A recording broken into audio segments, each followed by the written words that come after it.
Champions trophy தொடரின் இறுதி ஆட்டத்தில் நியூசிலாந்து அணியை வீழ்த்தியதன் மூலம் 7வது சர்வதேச கோப்பையை வென்று இந்திய அணி சாதனை படைத்துள்ளது. கடந்த 1983-இல் இங்கிலாந்தில் நடைபெற்ற உலகக் கோப்பை இறுதிப் போட்டியில் கேப்டன் கபில் தேவ் தலைமையிலான இந்திய அணி மேற்கிந்திய தீவுகள் அணியை வீழ்த்தி முதல் முறையாக உலகக் கோப்பையை வென்றது.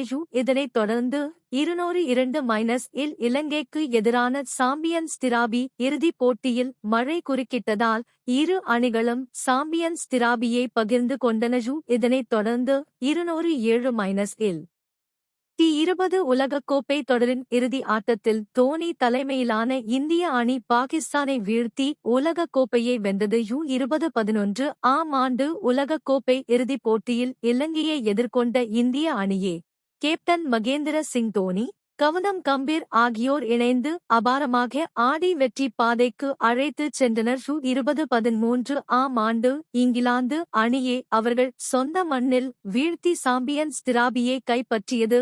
இந்திய அணி 2024-இல் T20 உலகக் கோப்பை தொடரில் தென் ஆப்பிரிக்காவை வீழ்த்தி சர்வதேச கிரிக்கெட் தொடரில் தனது 6வது கோப்பையையும் கைப்பற்றியது.